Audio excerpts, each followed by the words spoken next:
So we're going to be looking at nice guys in relationships today, and particularly we're going to be looking at the 3 critical mistakes that I've seen them make over the last 12 plus years of coaching, 13 years of coaching, and particularly the mistakes they make that they think are actually good things to do, healthy things to do. We're going to have a look at that.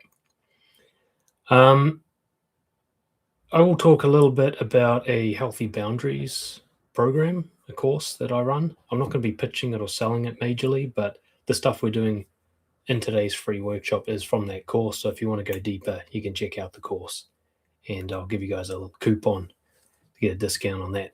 But I'm not going to mention it too often, okay? Try and make this free and actually helpful for you guys. For those of you on TikTok, I'm going to keep looking up because that's where my camera and my notes are, so enjoy my nostrils. Cool. So, nice guys, people pleasers, nice guy syndrome, they destroy their relationships in ways that they think are healthy. And that's why they find it a mystery as to why their relationships don't keep working out. And there's 3 particular limiting beliefs and the behavior that comes from that really does all the damage. So one is thinking that love is enough, and therefore there's no need to set boundaries or speak your mind about certain things. The other is that being an easygoing person is really attractive, and relieving the tension is good for relationships. And the other is thinking that staying calm and thinking that staying calm and rational, defending themselves logically during an argument is healthy and is good for the relationship. Those things all sound very good on paper.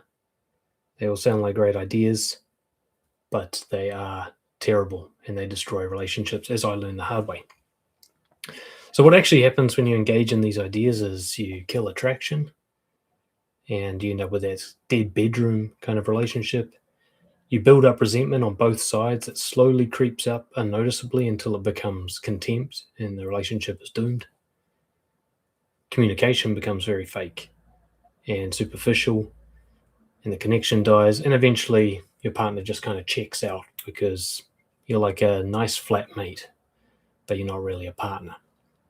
So we're going to look at why this happens, the beliefs that lead it to happen, the fears that cause us to behave in this way, and what we can do differently to stop this kind of disaster from unfolding. So hopefully you'll be able to apply it. If you're currently in a relationship and doing these things, you'll be able to rectify it and fix it. And if you're just getting out of a relationship or single, you can learn your lessons for next time and not repeat the same mistakes. That's what I'm hoping, and we'll see how it's going to go. So I'm going to break it down to those 3 parts. They're all things that I used to do. They're all things I'm a master of doing, I guess you could say. And we're going to look at why they don't work and what to do differently. Cool. Alrighty, let's dive into it.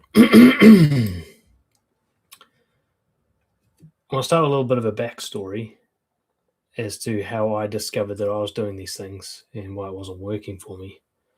It was the weirdest year. I'd finally gotten over my funk with women in my early 20s, where I just couldn't get anywhere with women. I was really struggling with relationships and dating.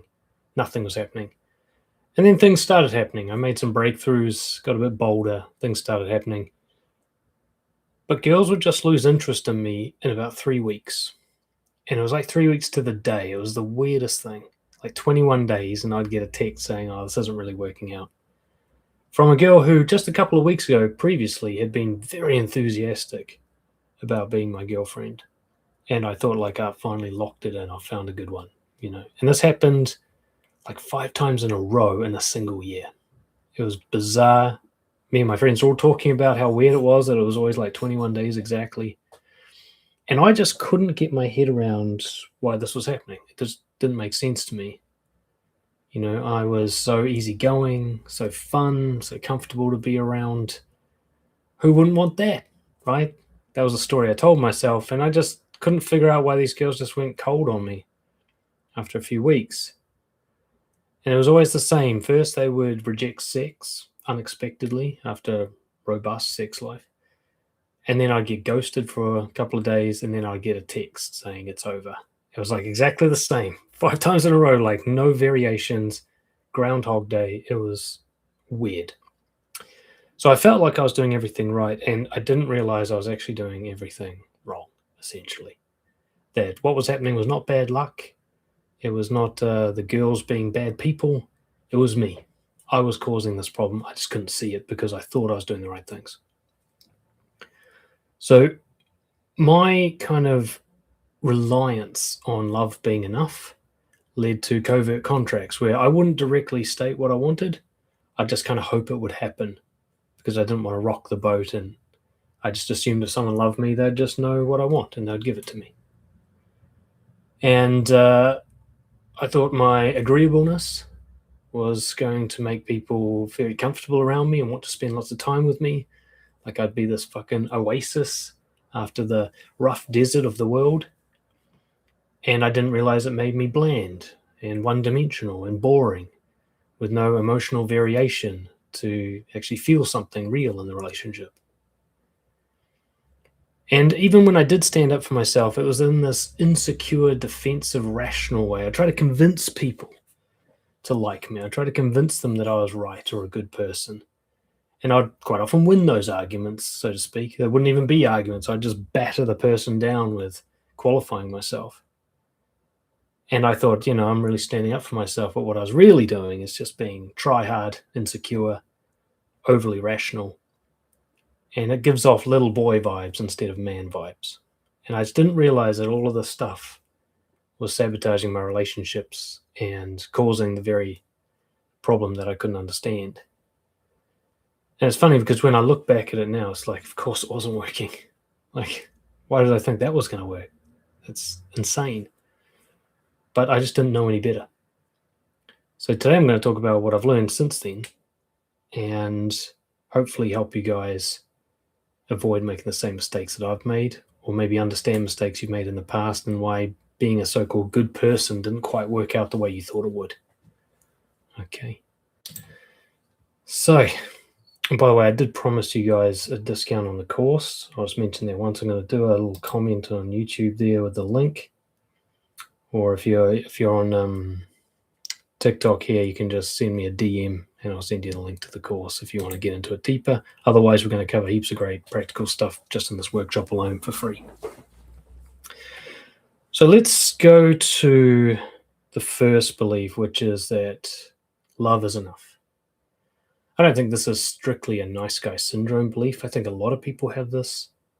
Anybody who's frustrated and disappointed with their partner for not meeting their needs without you having to ask for it, that would be a great example of believing that love is enough. Just think, if someone loves you, then you won't have to ever ask directly. You won't have to ever tell them what your preferences are, what your boundaries are. You won't ever need to have a difficult conversation. They should just know. And of course, that leads to the belief that if they should just know and they're not doing it, then they must not really love me. They must be bad people. They're trying to hurt me. So it just comes from a belief that people who treat each other right, it's because of love and love alone. And if you're having any conflict in your relationship, it's a sign of failure. I've got an interesting thing. I was talking about this with some of my clients this week. My parents had what I thought was a great marriage, and they're still married now, and it is a great marriage now. But I never saw them fight once. They were always just nice to each other. And so that set a role modeling for me to think that being nice to each other all the time is what a healthy relationship looks like. That any form of conflict must be a failure. I'd go to my friend's house and his parents are arguing all the time and then they get divorced. And I'm like, see, if you argue at all, it means the relationship's over. That's the belief I formed from actually watching two people who got along really well. I didn't realize that was actually hurting me. When I carried forward into teenage and adult years and tried to have relationships, I thought, man, if we have even one fight, it means we're not right for each other. So it becomes this belief like there is no need to directly ask or guide my partner in any way. They will just anticipate my needs like fucking psychics, and boundaries would ruin the relationship. If I was to state something, it's going to cause abandonment. It'll ruin the relationship slowly over time, so better not do that. Now, why do we believe such a ridiculous thing? Why do we think that loving someone's going to lead to the behavior we prefer? Yeah. Why do so many people think that?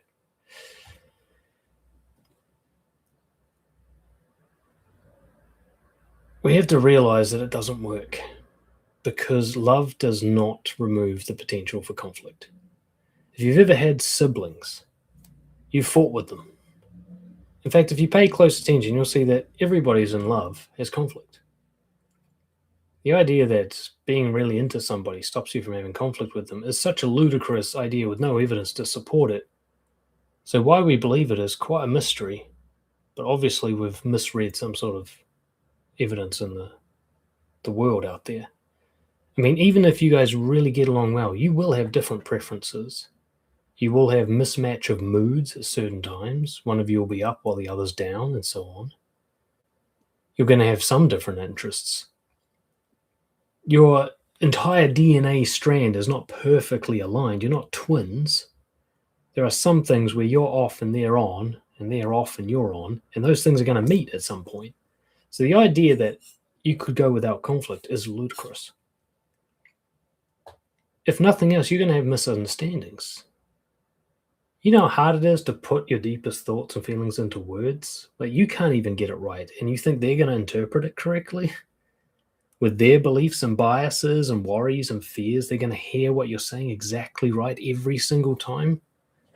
What ego must you have to believe that? No, they're going to misunderstand you, and that's going to lead to conflict. Right? There will be emotional distancing. You will have different interpretations of the baseline rules of a relationship. You think that your version of respect is something that other people understand and also follow themselves.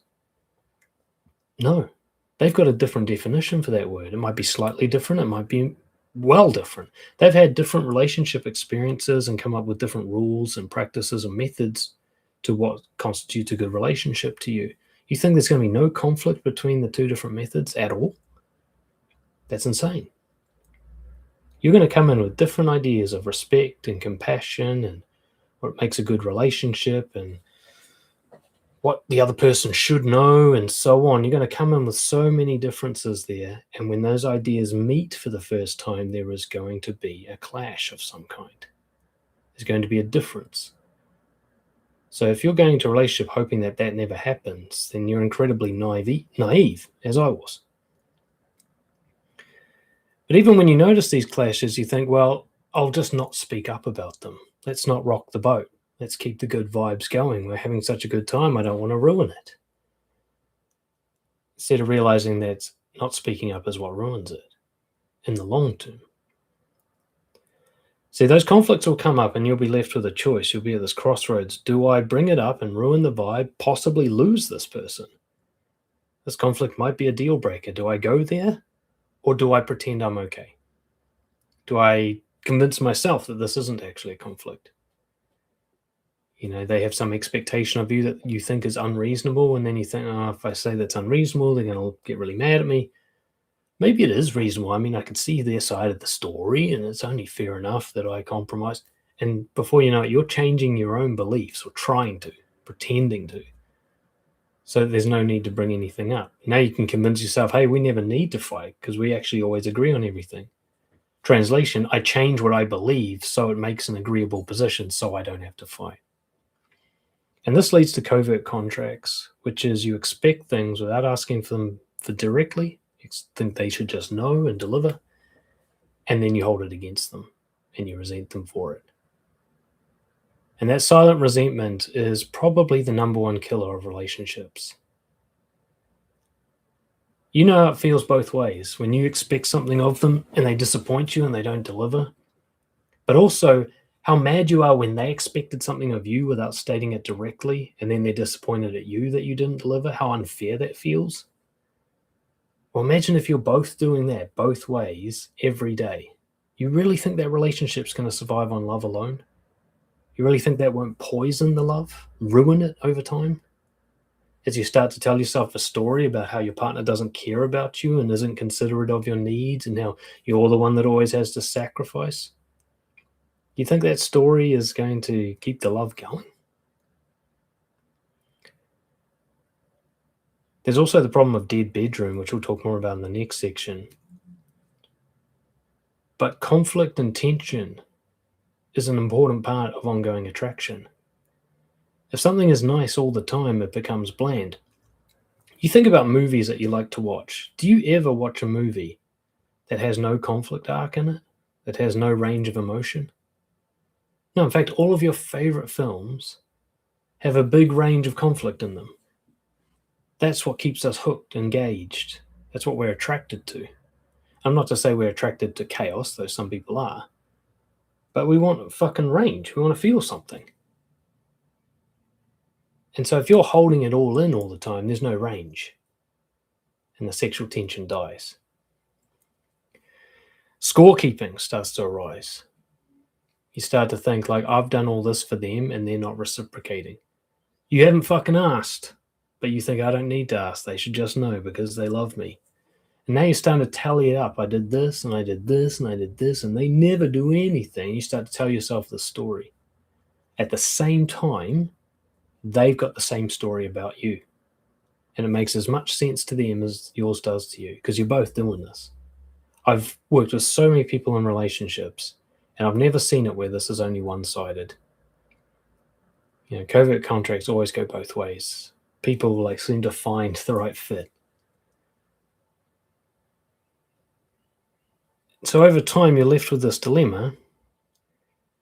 Do I speak up and say love isn't enough? I need you to do more than just be someone who's in love with me. I need behaviors. Or do I try to adjust who I am to make it so I'm okay with everything they do and don't do? And a nice guy will choose option B. He'll start to beat himself into submission to make himself okay with not asking for what he wants by pretending he doesn't want it to himself. He'll pretend he's okay with things that he can't tolerate. He'll pretend he doesn't want things that he wants. He'll compromise his values, his beliefs, his preferences time and time and time again, and then just hate himself. Or even worse than hate himself, he'll lose himself. Like I work with a lot of guys, a lot of my clients are 40s and 50s divorced, freshly divorced. And they just walk out of these marriages like, who the fuck am I? Because they've given themselves away one little piece at a time every day for decades. They've lost track of the original picture, if they ever knew what it was. Right? Or because of this ridiculous belief like, hey, if she loves me, I should adjust. Love should be enough. So I'll just adjust who I am to make sure that that statement's still true, that I don't need any boundaries in this relationship. I don't need to ask for anything or tell her off for any reason. And then men will get misogynistic and blame the woman for this. The woman do this to me. It's like, dude, whose choice was it to give yourself away? Whose choice was it to adjust? Whose choice was it to avoid conflict? Very unlikely it was her choice, right? If you gave it all away, then you can't say she took it. Right? And all of this just leads to an ever-increasing disconnect, which is really hard to see because you guys are getting along all the time. It's pleasant all the time, comfortable, like good flatmates. So it's hard for you to say, this is really not working out. This is really unhealthy because there's no obvious overt signs. You're losing a little bit, one drip at a time, so you don't notice the change. Then suddenly, 10 years later, one of you wakes up and goes, I don't love you anymore. When did that happen? And the answer is one tiny bit at a time over all those years. So one of the hardest kind of beliefs changes that I had to face was understanding that love, really liking someone, whatever you want to call it, is not a relationship. The two are quite separate concepts. I can love somebody or something and have no relationship with it whatsoever. You know, you might still love a dead relative, for example. You have no relationship with them, but you still love them. So you can see how love is separate. You can also have a relationship with someone that you absolutely despise. You could have a strong professional working relationship with someone at work who you would never be friends with, but you can get along all right to get the project done because you follow these boundaries and rules of the relationship. So you can see relationship, love, two separate things. And one does not guarantee the other. One does not cause the other to happen. But love will get eroded by the lack of a relationship. But the relationship is the protective shield around the love. If you guys want to still like each other in 10 years, you have to engage in a set of boundaries and principles that stop you guys from doing anything that will fuck that up.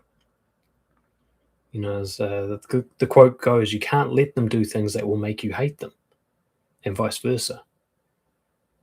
Because you can love someone, that doesn't mean that all of their behavior is something you want to tolerate. It's okay. That is not a contradiction. Loving someone doesn't mean everything they do is enjoyable to you and healthy. That's never going to be the case. Okay?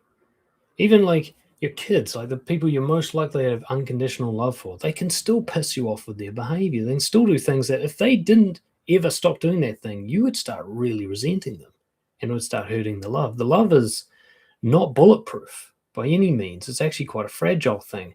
The relationship needs to be the strong thing. The relationship has to be like, this is how we'll behave so that we don't hurt the love we have for each other. Okay. You got to look at divorces. Look at the 180 flip that people do so often when they get divorced. Look at them on their wedding day, so deeply in love, and then when they get divorced, they're fucking enemies. There's no one they hate more. There's no one they treat worse. Like, that's such a big flip. Well, that's because that original love didn't get protected. It wasn't an overnight 180. They slowly eroded into absolute contempt for each other. That's the risk you take. Do not rely on love. You gotta understand that boundaries are not the same as hurting someone. They might not like what they are. They might not like talking about it. They might have a so-called bad reaction at first. But that's not what hurts a relationship. It's the lack of them that hurts a relationship. You are going to have conversations that are unpleasant for both of you. You're going to have to ask for things that they don't want to give you. You're going to have to ask them to stop things that they like doing. It doesn't mean you're always going to get your way either way. But you have to be able to state it. And this is the most simple, practical tip I can give you for getting started with this. Never be silent about what you like and what you don't like in the relationship. All right? You need to be able to learn to say, I like this behavior, I don't like this behavior. I want this, I don't want that. I prefer this, I'd rather not that. You have to be honest about all of those preferences all the time. That is the most basic, fundamental, simple version of setting boundaries. You're not even really asking them to behave in any particular way. You're just saying, like, my favorite stuff is this, and the stuff I can't stand is this.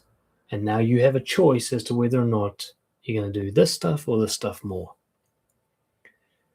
I mean, half the resentment is dealt with just by saying it. There are a lot of things that your partner will do that they don't need to change, but they piss you off.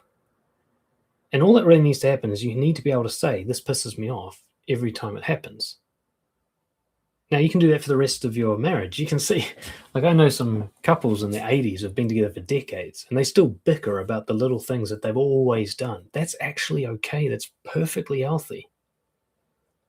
That's fine. You don't have to enjoy everything your partner does, and they don't actually have to change it just because you don't enjoy it. But you need to be able to speak up about it. It needs to be clear how you feel about it. They need to always know, like, oh, this is going to make them mad. It's actually fine if you have that tension. That tension's good for sexuality. But if you start going quiet about it, you start pretending it's okay, that's dangerous. Right? And as long as you balance it out, if you say this I like and this I don't like, they're not going to get a sense of losing your love. They're just going to get a sense of, like, which parts of them are your favorite and which parts of them you're kind of putting up with as a trade-off for being with them. But then there are the things that are a deal breaker. Okay, and these are the things where they do actually have to change their behavior or the relationship's going to end both ways. And that doesn't mean you must ask someone to compromise who they are to be with you, but you need to put them in a position where if they're not going to change that, then you're not going to continue being with them. It's not a punishment or a threat. It's a safety thing. You guys are not right for each other. There's a couple, so tragic, a couple I know. They were together for 4 years before they had a conversation about whether or not they're going to have children. 4 years they waited for that conversation, only to discover one strongly wants them, one strongly doesn't. Deal breaker. Those two people cannot be together. That difference is too much to survive. They should have been having that conversation within the first week of meeting each other. Which is another reason this shit happens, is you think, I like this person so much, I'm not going to talk about any of my preferences because I don't want to ruin the vibe, I don't want to put them off. Well, it's a lot harder to leave them after 10 years than it is after 1 week, but either way it's ending. You get to decide how long you want to drag it out. So if they have a thing about them that they're unwilling to change, and that thing is a deal breaker for you, and of course vice versa, then it's over. And it's better to find that out early rather than late. And you can really love someone and that can still be a problem. Mark Manson talks about this. He calls it, what's the name for it? Friction. He says friction is something where you guys love each other, but this thing ruins it. It might be living on other sides of the world, long distance, and neither of you wants to move. You can be perfectly in love, a great fit for each other, lots of attraction, you connect really well, but that thing actually destroys the chance of a relationship. You can't have a relationship if neither of you is willing to move. That's friction. One of you wants kids, the other one doesn't. That's friction. One of you die hard this religion, the other one's die hard that religion, and these religions are at war with each other. Too much friction. All right, that's just not going to work out because one of you would have to compromise your value system for it to work out, and that's just going to create resentment, self-loathing, depression. It's not going to work. So, love is not enough. That's the gist of that fucking rant. And this is all covered in section 2 of the boundaries course, where I talk about why we need boundaries to help you get over the idea that you could somehow scoot through a relationship without them. Okay. So let's move on to number 2 and see where that takes us. So number 2 is easygoingness kills attraction. It was one of the most painful wake-up calls of my life because I thought being easygoing was attractive. I thought being funny and nice to be around, the best friend you ever had. I thought that's what girls would really be into, And they are, for comfort, but not for attraction, not for sexuality. We're going to talk about how you being easygoing is the reason that you guys have a dead bedroom and might be the reason that one of you cheats and so on. So what is easygoingness? First and foremost, it is a lie. No one is truly 100% easygoing. They might feel that that's true, but they've had to batter down their own belief system, their own preferences to create that illusion. There's no one that doesn't care about anything. All right, that person, they check out. So if you're still here, you care about something. You do have a strong stance on certain positions. And so if you're giving the impression that you never have a strong take on any position, that you just go with the flow, anything's good, some kind of dishonesty is taking place here. What easygoingness really means is that you refuse to disagree in any way that might cause emotional distress. Okay, you just refuse to have a position or say anything that somebody would find upsetting.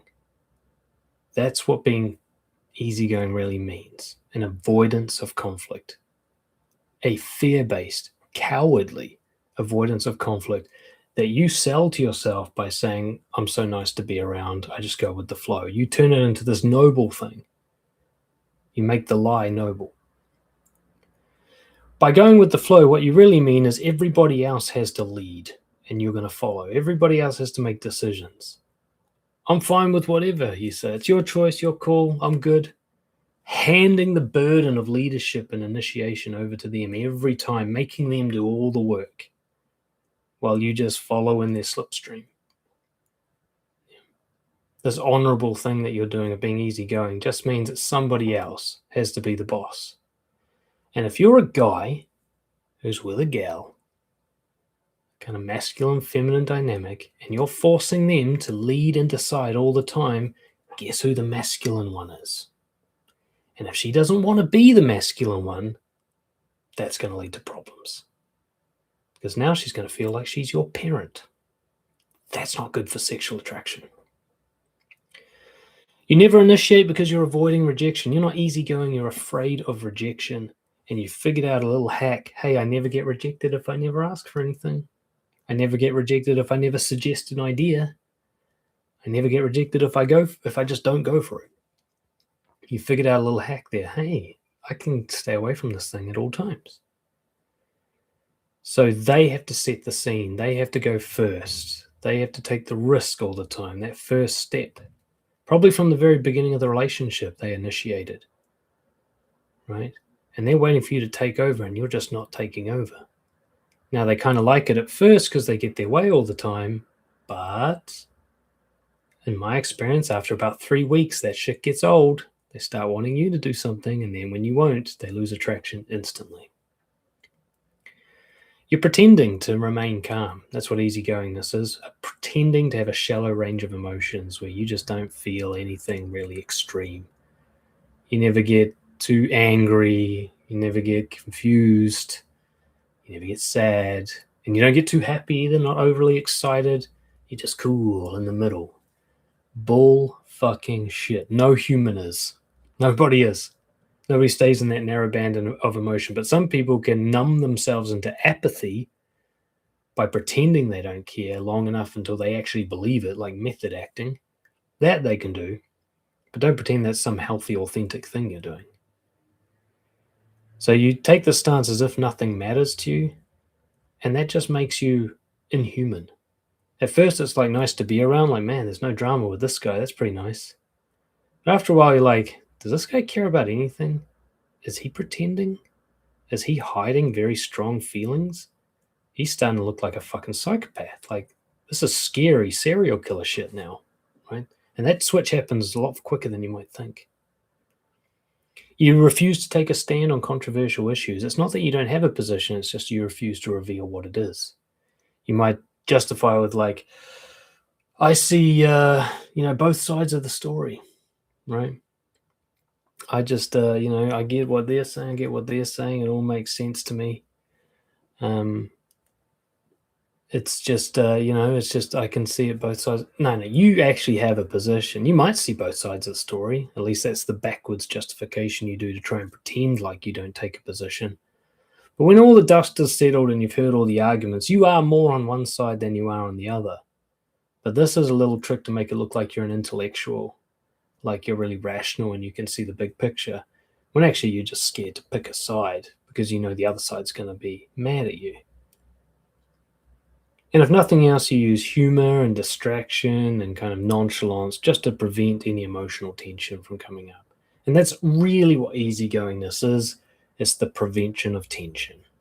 That's all. It's not who you really are. It's not a representation of your true beliefs and feelings. It is a manipulative tactic to prevent anyone being able to experience tension in your presence. Right? If you can't accept that, then I can't help you. Right? Because if you want to have a real relationship, being easygoing is not the way to do it. Now, that doesn't mean you have to have a strong position on everything that's ever brought up. But you do have to stop lying about your position and your feelings. So why doesn't easygoing lead to good relationships? Like, I think of all the things I'm going to talk about today, most people would instinctively think that easygoing is good for relationships. It certainly works out quite well for shallow or superficial friendships. So why wouldn't it work for relationships, right? Well, let's talk a little bit about why. And maybe it will make more sense to you. This is all shit that was revealed to me piece by piece and just blew my mind every time like a layer was peeled back. I was so proud of being easygoing, of not giving a shit about anything, being cool about everything, never causing a fuss. I was so proud of that. And when it was revealed what I was really doing and why people don't actually like that, it was like the whole world was turned upside down. Like all the rules I followed didn't work. And I could suddenly see it clearly, like I'd been walking backwards my whole life thinking that that's the smartest way to walk. It was just, it hurt to realize how many years I'd wasted using a method that wasn't true to who I was and didn't work anyway, right? So why does being easygoing not work? First off, you have no character. Like I said about watching movies, We don't want to watch movies where the guy just does well all the time and nothing really emotional happens to him. The end. There is no movie that's ever succeeded with that plot line. For a reason. There's no character. There's nothing to be interested in. There's nothing to connect with. There's nothing that draws us. There's no attraction, right?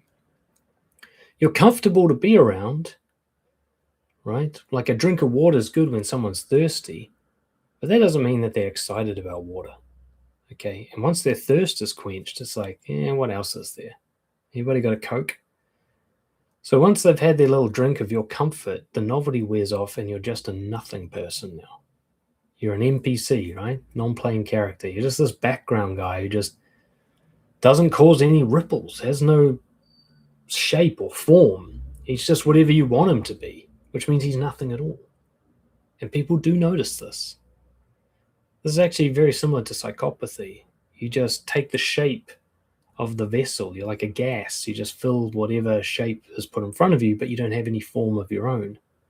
There's nothing for people. You're smooth. There's nothing for people to grab onto and go, this is who Dan is. There's like, Dan's whatever. He's whatever is happening at the moment. He's everything. He's nothing. And if you think that's going to lead to attraction and deep connection and intimacy, then you're as naive as I was, right? Attraction requires tension and emotional range. One of the biggest breakthroughs in my life that finally solved my massive romance drought was understanding that it's okay if the girl gets mad at me. It's okay if she's offended. It's okay if she's confused. It's okay even if she's bored, as long as there's a range. She doesn't need to be happy and pleasant and content all the time. That kills attraction, but she'll like to come and hang out with me now and then for like that oasis, that drink of water, but she doesn't want to be with this all the time. It takes about 3 weeks, I found out, for her to figure that out. And then she starts looking for more emotional range, as she should, because the guy with no emotional range is fucking terrifying. What is going on underneath the surface? Is there nothing underneath, or is he hiding everything? Both of those are incredibly scary and dangerous. And their instinct goes, you know what? I got to get away from this guy. On paper, he looks easygoing. He's so nice.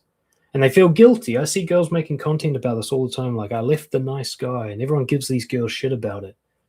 What they can't articulate is, I left the guy who was incredibly dangerous, but I can't tell you why. I can't tell you how I know that. Well, this is how you know that, ladies. He has no range, which means he's pretending to not be a human. And anyone pretending to not be a human is probably quite a dangerous person, right? You got to remember, I used to rehabilitate and manage murderers, lots of them. Okay, so when I say someone's a dangerous person, it's not like some metaphor. I mean, most of about half of the murderers I ever worked with killed their partner, and that's the only crime they've ever committed. And before that, everyone said he's such a nice guy. Okay? That's why I take this shit so seriously. Easygoingness is a ticking time bomb for built-up resentment and rage that will just explode one day for no reason. Well, not no reason, a whole lifetime of reasons, but it will just explode unexpectedly. And girls can actually sense a guy who's like that. If they're even remotely healthy and mentally kind of well, a girl will sense that risk, and she'll just get a distaste, a loss of interest and attraction. That's actually her body trying to protect her from this threat. But you didn't know that, huh? When I found that out, I'm like, oh my God, they're right, I am dangerous. Like, and not in some sexy way. I'm dangerous in a like lock him up kind of way, right? And I didn't want to be. So if you don't have that tension, if nothing else, you're just bland. You're asexual. This is how the friend zone happens. That's why you're like, why does she like me so much, but she dates other guys? Well, because you're nothing. You're nothing. There's nothing to you. What would she be attracted to exactly? Okay, easygoingness. That's one trait. What else you got? Nothing else? Just the one? Why would she be all in on guys who only got one, when the other guy's got 7 is equally enjoyable to be with? Why would she pick the one? Hey, makes no sense. And also, you make your partner insecure. You know, they start to feel like they're the crazy one. It's a kind of weird gaslighting to be easygoing, because what you're putting out there is the belief or the claim that life isn't a big deal, that you shouldn't get upset about stuff, that everything's okay. That is absolutely not the case, right? Life is endless suffering. Ask any philosopher, right? To be human is to suffer. We are built in such a way that is in conflict with the world around us. And that's when world's going good. Like, look at the world these days. If you feel nothing about what's happening in the world these days, something is very wrong with your system. Your radar should be pinging threats all the time, right? So now your partner thinks that they're the crazy one because they're just having normal human fucking reactions to the stresses of life and you don't. And everyone's saying how you're the rock and you probably take pride in that. Like, I'm the secure one in the relationship. I'm the lighthouse in the storm that they can come to for safety. Say, no, mate. You're the bland psychopath and they're just having normal human emotions. But now you've gaslit them into thinking that they're mental and now they don't want to be with you because it lowers their self-worth. Yeah. They will actually feel like they're not good enough for you. Like, they're bringing you down with their craziness. They don't realize, hey, you're the crazy one. Or you're both crazy. Probably. Everyone's fucking crazy. You know, I used to love really insecure, unstable women. They were my favorite because I could be the fixer. I could be the calm in the storm. I could be the one where everyone's like, oh, she's lucky she landed Dan, you know, he'll sort her out. Keeping my secret like, hey, I'm just as fucked up as she is, but I'm really good at hiding it. So that's a plus, right? People also, they'll just resent you because you don't care about things that are important to them. You know, so many of the breakups that I see are over weird things like politics or money. And it's not that they need to have the same beliefs. They just want you to give a shit about something, anything, to show that you, like, the world matters to you. Especially if you think about, say, a woman's position, she's considering having children with you. She needs to know that you're going to give a shit about those kids. And if she sees that you never give a shit about anything that she considers important, what threat is going to come up in her head about having children with you, right? She may not consciously think it. Odds are she will, and she'll talk to her girlfriends about it. But it's actually quite scary to have kids with a person who doesn't care about anything, right? I'd rather have kids with somebody who cares too much, right? At least they'll take care of the kids. At least they'll manage some of the threats, right? As somebody very wise once said to me that really clicked a light bulb on for me once, if you stand up to her, she'll believe you can stand up for her. She needs to see some spine. She needs to see that you give a shit enough to take some risks to protect what you care about. If you don't care about anything, she's got no proof that you're willing to, like, put your body on the line to protect your family. And that's going to start killing her attraction because her body's going to be like, we need a different partner to have a family with. This one can't be trusted, right? And people distrust you just because they're not stupid. They know that we do care about stuff. They know that nobody doesn't care about anything. They know nobody is really easygoing. People have a deep instinctual understanding of that somebody who doesn't care about anything is highly suspicious. Once you get over how nice they are to be around, you're going to sense that there's some sort of suppression, some dishonesty, or maybe just nihilism and, like, bleak depression going on. But there's no way that what you're seeing is healthy and confident. Healthy and confident is not easygoing. You might be calm and rational with how you deal about the things, but you care greatly about certain things, and you simply don't care about other things. Easygoing is not caring. Like, if I didn't care about something, I'd say, get that out of my life. I'm not going to be easygoing about it. I'm going to be like, I don't want that on my table. I've got what I want. Leave me alone. Easygoing is like, whatever, anything, everything. I don't give a shit. That's not the same. Okay.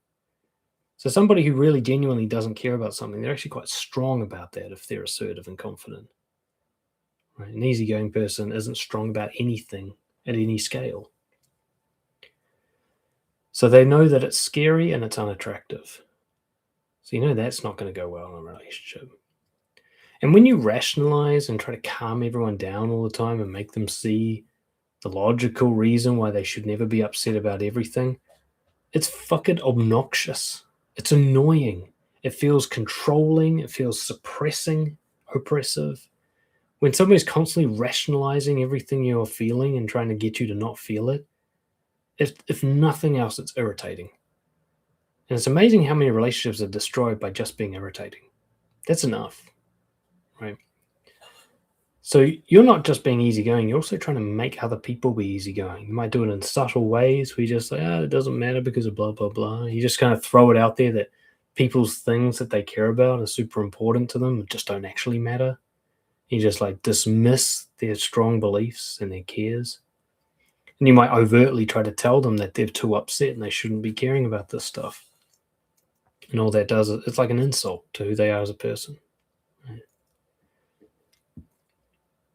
And so, one of the big ones for me was humor. I used to use humor all the time to keep everything easy going because I was good at being funny, frankly. And I could adjust my humor to everybody's potential taste. So I could like make you laugh no matter what your sense of humor was. I could figure it out very quickly and get onto it. And I just make people laugh all the time. So I'm getting this feedback, like positive, I thought, feedback all the time. Like, hey, Dan's a funny guy.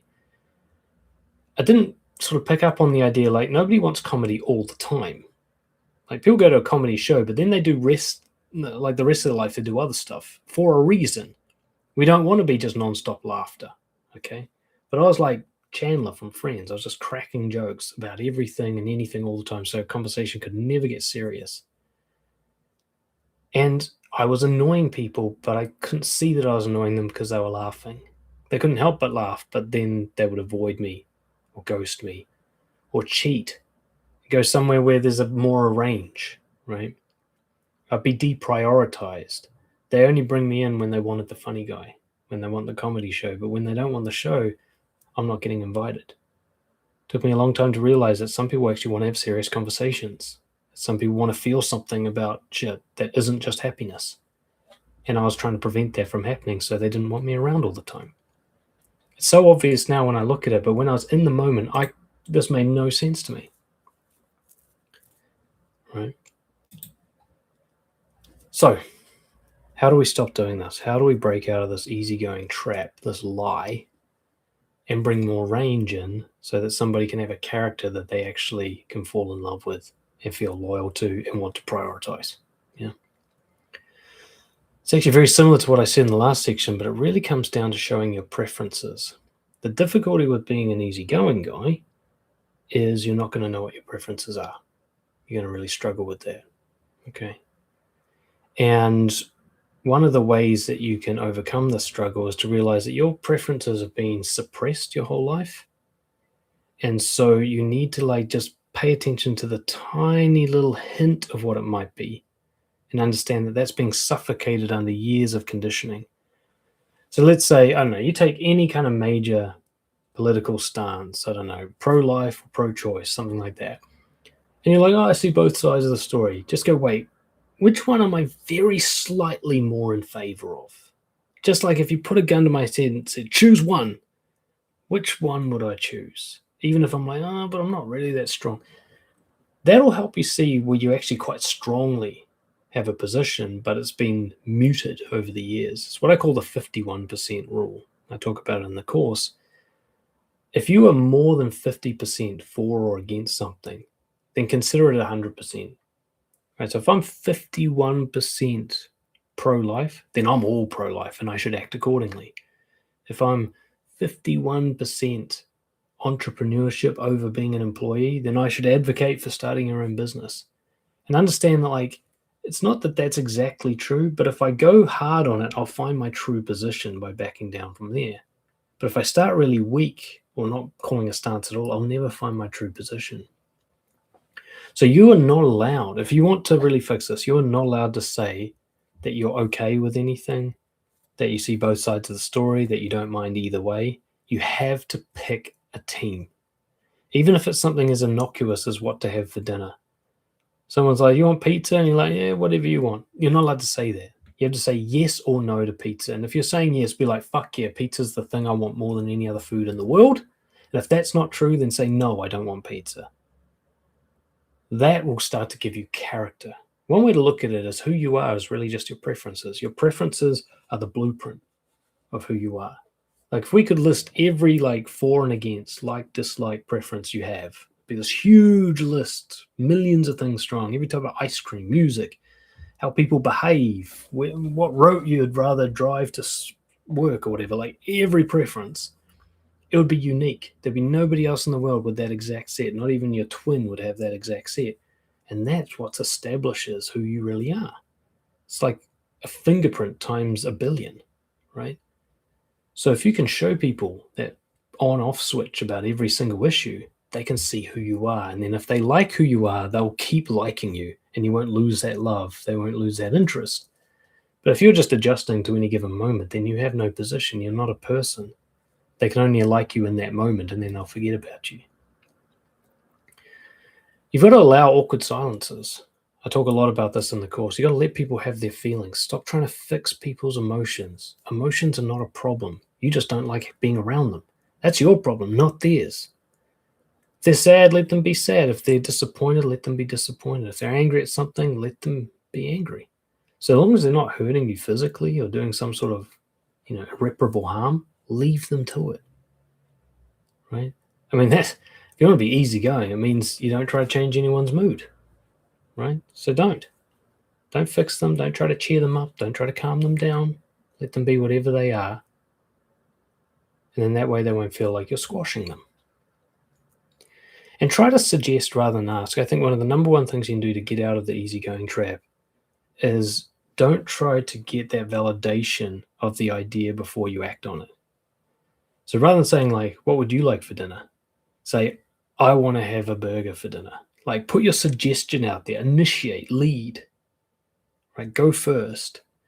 You like someone at your dance class, don't hang near them hoping they'll say hi. Go say hi. Go do the first move. Right? You don't have to carry the whole load after that, but take the risk that you're making other people take all the time. If something comes on the news and you feel strongly about it, don't go, how do you feel about this? Say, I feel badly about this, and then see how they're going to react. Like, call that shot. And this way you'll have character. This is what's attractive. This is what people will end up loving you for. Even if they react badly in the moment, you're giving them range. Right? The person who's going to love you is also going to be mad at you, disappointed in you, sad about what you've done, guilty. You're going to make them feel everything. And that's actually what's going to create the really strong connection. If they just feel happy, then you're just a dancing clown. Okay. And yeah, for those of you who have the course, that's all covered in section 7, where I talk about all the mistakes to avoid when you're setting boundaries and confronting people. Okay. So this brings us to the last section.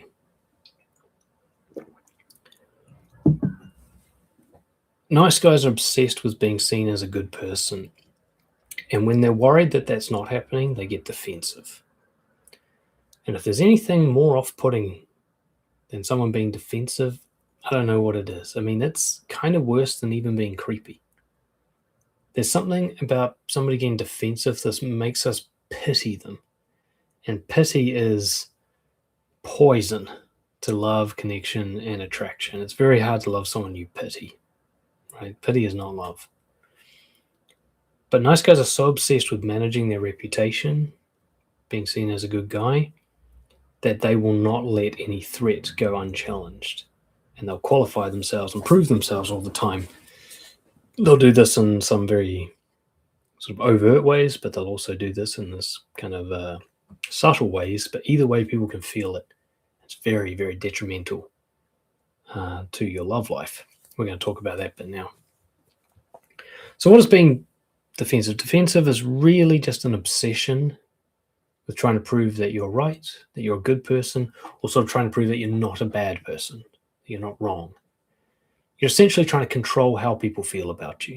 You're trying to make sure that they see you the way you want to be seen, rather than letting them come to their own conclusions, especially not letting them do something or see you in a certain way that you would consider to be incorrect.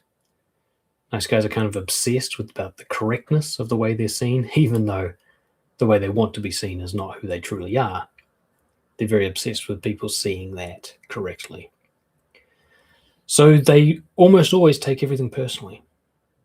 Both positive and negative, they see themselves as the cause of how other people feel about them. They easily rise to the bait. They're easily wounded, very sensitive, even though they might not show it. Every kind of praise or criticism you throw their way lands hard, and they feel a need to do something with that information. either store the praise and double it, or correct the criticism and remove it. They just can't let it go, because their whole self-worth is based on external validation. A nice guy is based entirely, self-worth, his confidence is based entirely on other people liking him. If he gets a whiff that that's not happening, he immediately goes into fight or flight response. So there's all sorts of behaviors that come from this. I mean, nice guys actually like raise their voice and throw tantrums. That's a bit rare, but it does happen, or it happens occasionally, what we call a puke, where you're really nice all the time, and then you snap and rah, just because somebody misunderstood you a little bit.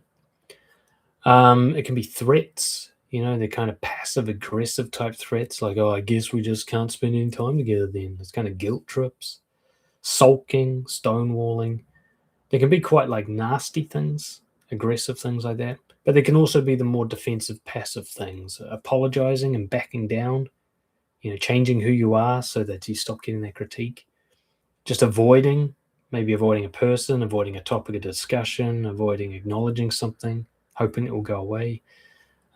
Distraction, changing the topic, trying to get away from anything that makes them look unpleasant. Like, if you're talking about a topic where a nice guy feels stupid, he'll change the topic so that he doesn't sound stupid, that kind of thing. Even false confession, a guy admitting to being wrong when he knows he didn't do anything wrong, just so the thing comes to an end and it doesn't get too big. He doesn't have to it's ironic, it's a type of defensiveness to actually submit like that.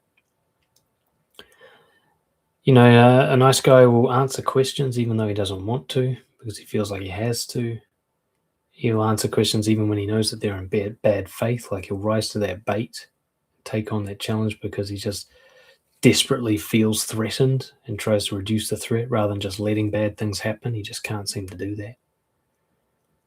And then, of course, rationality, the key weapon, like pushing back on anyone's upset feelings or negative views of them by just pummeling them with rational information as to why they're wrong. All of this is defensive. The nice guy feels like he's doing the right thing. He feels like he's protecting himself. He feels like, nice guys have these kind of arguments with their partners all the time, and they think this actually helps the relationship to have an argument like this. They really believe that, this is the best thing to do, that if they just said nothing and let it go, terrible things would happen, abandonment, so on.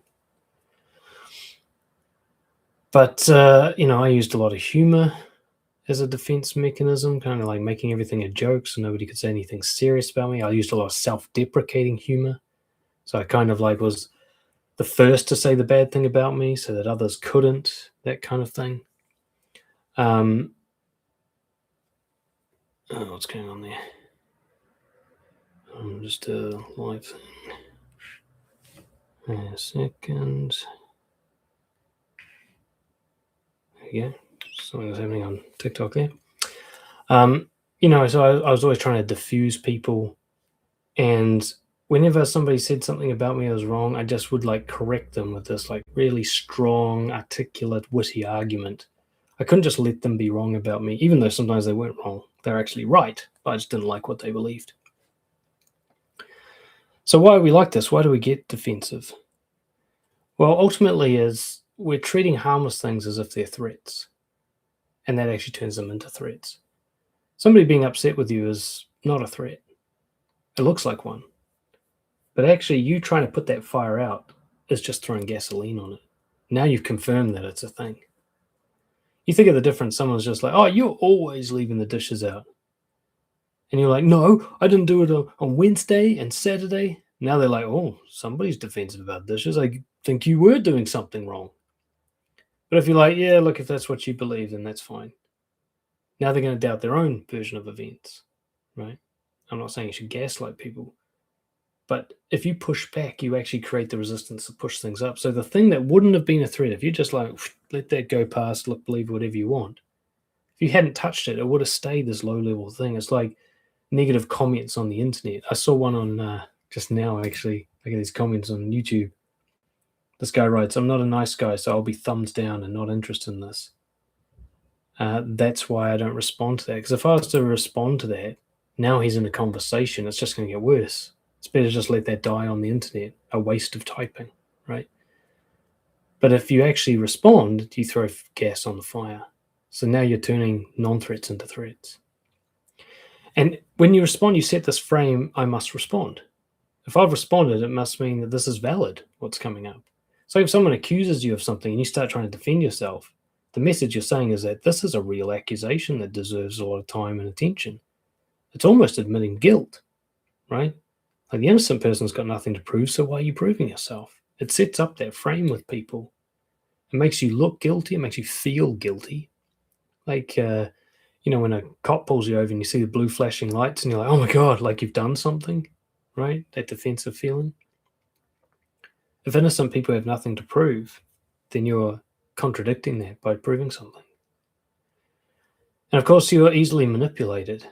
Nice guys do quite often end up with abusive or at least quite dysfunctional partners who communicate with things like guilt and rage. And it's because it works, right? Manipulators are attracted to an easy win. Like, I used to work with criminal offenders, many of them who are scam artists and manipulators, gang leaders, the kind of people who can manipulate anyone. They're not looking for a hard fight, okay? They want an easy win. They're not out there like, who's the toughest person to deal with? They're like, who's the fucking person who's just going to lay down as easy as possible? That's who they're looking for. And so if they can see that they can get a rise out of you, that you'll always react, they're very attracted to that. And that's why you attract abusers and users. If you do not react, if you're unreactive, non-defensive, sure of yourself, you just let other people think whatever they want, it's very unattractive to a manipulator. There's nothing for them to grab onto. They push and nothing happens. They're going to move on quite quickly. So one way to figure out, like, why do I always end up with people who treat me like shit? Because you let them. Because you're reactive. And there's the potential solution right there. If you weren't reactive, this would stop happening. I know people think I'm a victim blamer when I say this, but I'm a victim responsibility guy. All right? Like, people are bad, that's true. People do harmful things, that's true. But it is not evenly spread. Victims are not chosen at random. You also attract the negative behavior by being easy to do it to. So there's some solution on your side that can happen. You don't need to wait for bad people to stop existing, because that's never going to fucking happen. Manipulators and abusers will continue until the end of time. If anything, there seems to be getting more of them. Seems to be getting worse. Bullies aren't going anywhere. Bullies run the planet, okay? You need to become immune to bullies if you want to enjoy this life. You can't wait for them to turn into good people. And you got to understand that they are not going to want to work with you, work on you, push you, if you can't be moved. So if they are attracted to you, it means you must be quite movable. Most of the time, there are some exceptions. So you're attractive to bullies, drama queens, psychopaths, just because you try to defend yourself and you think defending yourself is a good idea. It's like sending up a signal flare to these people. And you undermine and disrespect yourself. There's one way to look at it is every time you speak outwardly, you're also sending a message inwardly. Okay, it's a little psychological trick. There's a frame, like I said. So if I say, let's say you accuse me of something. Well, you're such a fucking douchebag. You're a scammy wannabe coach. You say something like that. And I say, no, I'm not. What I'm saying to myself is, I need to be defended because I'm not sure. That's the message that goes in when I say that outwards. If I try to prove something to you, I'm saying something needs to be proved. So now I've actually created self-doubt just by saying that. Now, if I was 100% sure you're wrong, there's nothing for me to say. If someone comes up to me and says, the moon's made of cheese, I'm not going to be like, no, look at the telescope. I'm just going to be like, well, that's wrong, so good luck to you. But as soon as I start trying to prove that the moon's not made of cheese, I'm now creating doubt about what the moon's made out of. I'm actually opening up this discussion as if it's not ridiculous. So what's that Game of Thrones saying? Like, lions don't worry about the opinions of sheep or whatever. I know that's a bit fucking bro douchebag. But if you're letting their opinion become something that actually is a valid challenge that you now need to do your research on and, disprove, you're actually validating their argument, which invalidates yourself. As soon as you defend yourself, you're saying, I need to be defended. And you feel that. You feel that. That is the cause of self-doubt. Self-doubt wasn't there originally. Think about how often you're sure about something being a good thing to do. You're sure that you're right. And then someone challenges it. And then you try to correct them, and now you're not sure about it anymore. That was the reason. If you just not tried to correct them, just be like, if you want to believe that, go live your life, mate. Enjoy. That would have actually been validating yourself, right? You're also letting emotions control you rather than self-regulating. So every time you feel guilty, attacked, or accused, you feel self-doubt, you're being reactive to your own emotions. Not just them, you're being reactive. You're defending yourself from your own feelings. Rather than just going, okay, what should I do with this feeling? What's a good use of this feeling? Healthy behavior. Right? You gotta remember, attacks need fuel. For someone to get into a raging comment war on YouTube, you have to respond to their comments. If you don't, nothing happens. So by being defensive, even with your partner, you're trying to prove to them, no, I have done my fair share of the housework. See, I did this, this, and this. You don't realize that just by making that list, you've made it worse. If you instead go like, I can see you're pretty upset with me, and just go, hey, this is a you thing. We're not even going to talk about the dishes. I'm so sure about my fair contribution to the housework that we're just going to talk about how you feel, because that's all that's happening here. Now, again, I'm not saying gaslight them. If you haven't done your fair share of the homework, the housework, then own up to it. Often you feel defensive because they're right. Somebody accuses you of something, you're like, no. You're like, maybe a little bit, yes. It'll be so much easier to be like, yeah, you could be right there. Like if someone goes, you never do your fair share of the housework, and you're like, yeah, I could see how you'd think that. Yeah, there might be some truth to that. That's actually going to really de-escalate the argument, and then you can find out the truth of the matter once the emotions have calmed down a bit for everybody. But if you start trying to prove them wrong, the emotions go up, not down.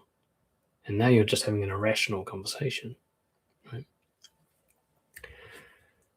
So let me give you a couple of practical tips for dealing with defensiveness, which, by the way, for those of you who are single, there's a guy, John something. I'm going to have to look it up. I keep forgetting his last name. He's a comedian, kind of chubby guy with black beard. Fuck's his name, John something. Anyway, it recently came out last year that he was highly attractive, that women really liked him, and everyone was kind of baffled because he doesn't look conventionally attractive, what everyone expects. So they did some polling and asked these women, like, what are you so into with this guy? Similar thing happens with Jack Black, actually. People are like, why is so many girls into him? And the thing that kept coming back was he's non-defensive. So if you're a single guy and you want to be more attractive, completely putting an end to defending yourself will take you a lot of the way there. The guy who's okay with whatever anybody thinks of him. It's not the same as easygoing, where you tolerate disrespect, but where you're just like, look, you believe whatever you want. I'm not going to try to change your mind. I know what I am. You can figure it out for yourself. That approach, and being able to not be self-deprecating, but admit to your faults, your weaknesses, your flaws, your lack. Not with shame, but just be like, yeah, no, you got me there. Yep, that's true. Somebody's just like, oh my God, you were just so lazy. And you're like, yeah, I'm pretty lazy. That's non-defensive. You just own the thing, right? That is so much more attractive than the guy who's just like, fuck you, I'm the fucking man, tries to prove it to everyone, right? That's so unattractive. Well, it is attractive, but only to very insecure, unstable people. You're only going to attract nightmare partners with that kind of behavior, peacocking. Right? The mature guy doesn't give a shit what you think. He lets you just have your opinions, and that's very attractive to healthy people. On that note, how to be more or less defensive, how to be more non-defensive. The number one practical tip I can give you is just fucking pause, okay?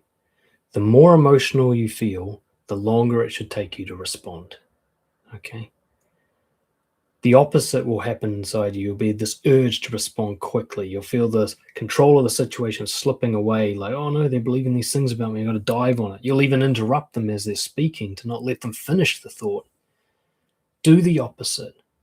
Let them say everything they've got to say, and then when they're done, still don't say anything. Stay silent until your breathing comes under control, until your heart rate goes down, until you've really processed what they've said, put aside the content and looked underneath why they're saying that. Are they trying to manipulate you?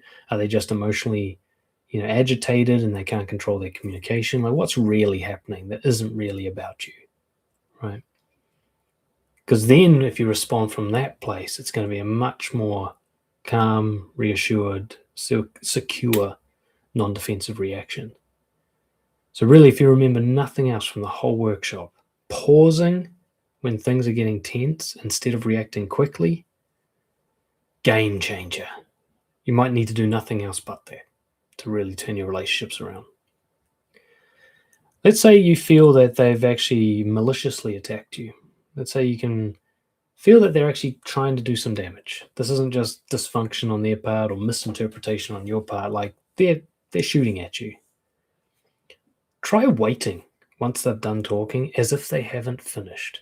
It's a very, very powerful technique. Let's say somebody mocks you in front of the group. They're like, oh yeah, Danny never fucking blah, blah, blah. You just be like, go on. What else? Like, continue talking. It kills the momentum of that kind of bullying vibe.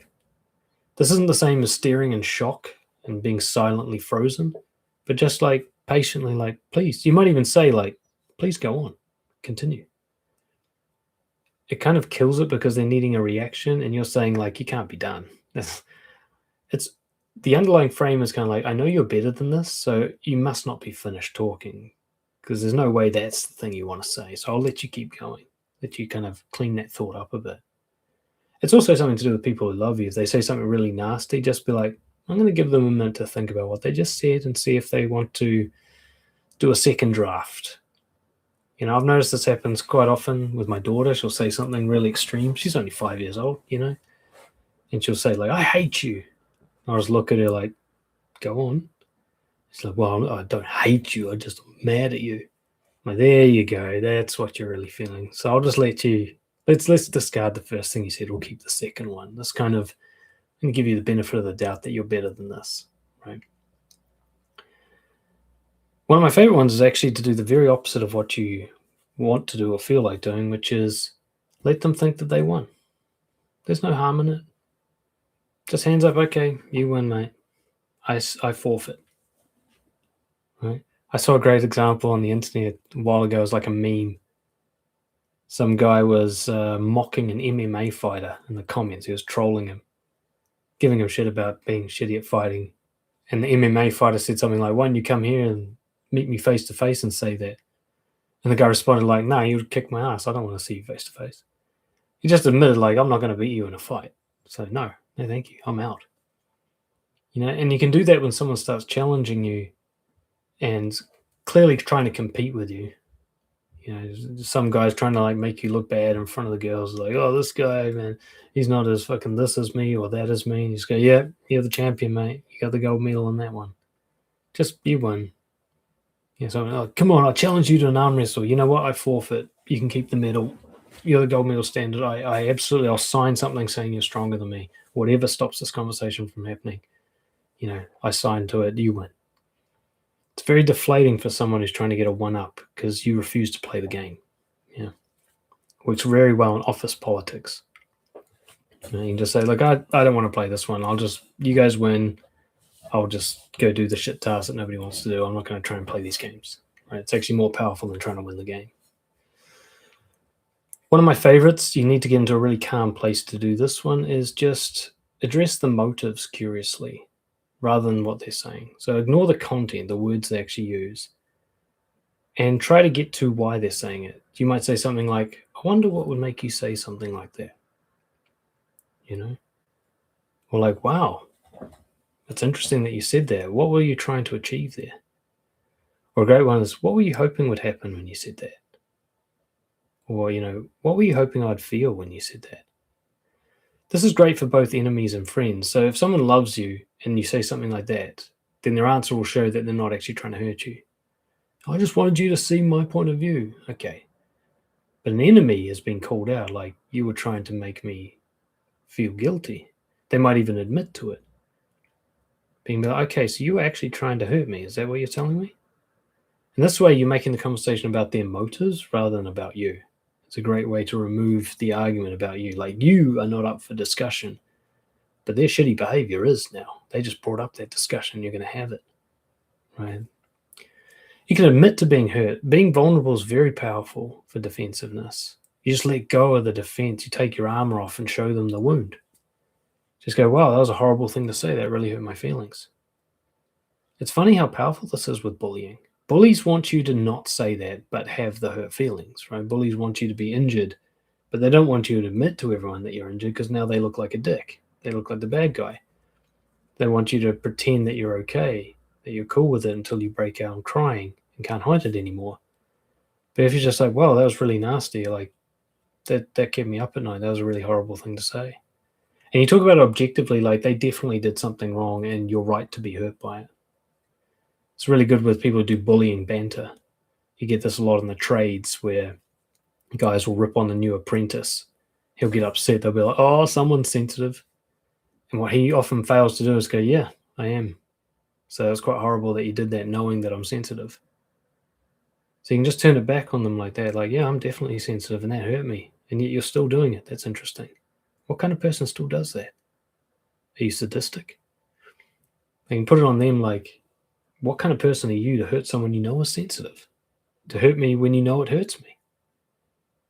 Like, you don't try to justify being hurt and saying it's fear that you're hurt or anything like that. You just turn it back on them. Or a funny one, I've never really used this much, but I really want to. I just don't get a chance too much these days. Just ask them to repeat it slowly, as if you didn't hear what they said properly. Just, can you say it one more time really slowly? And now the thing they threw at you has to get laid out. It's particularly good in front of an audience. You'd be like, okay, I did hear you right. Wow. Like, I was hoping I heard you wrong there, but you actually said that. Holy shit. Or you can calmly ask for evidence, like you're a lawyer. You can say, and what is this based on? Like, you could be right. I just want to know what it's based on. Put them in a position where they're trying to prove their claim rather than you trying to defend yourself, right? Like, you're innocent until proven guilty, so you don't even take the stand. They have to lay out the case, and so you act like the lawyer asking them to present their case. You don't even challenge it. You just get them to keep presenting more and more of their evidence, right? Let them present the whole evidence. Just go, oh, okay. Guess that's why you see it that way. Just let it go. So there's much more than that, but I can see we've gone way over time. I'm going to wrap it up there. Like I said, these were the 3 biggest mistakes I used to make in relationships, along with some of the practical tips. I hope this has been helpful for some of you guys. It might help you turn things around a little bit with the mystery of relationships that should be going well because it feels good, but they're not working out. And like I said, this all comes from my Healthy Boundaries course. If you want that course, the link will be in the comments, or you can just get in touch with me, dan@brojo.org. The link I put there has got a 50% discount. That lasts in the next 5 days. That should last. But frankly, if you get in touch with me, I'll send you the link and you can get it sorted. Thank you so much, people on TikTok. Thank you for coming along live. I've never tried it on TikTok before. I don't even know if it worked. You guys on YouTube, I have tried it there before. Thank you guys for coming along. And if you guys like these, I'll do more of them. And I'll see you all later. Cheers.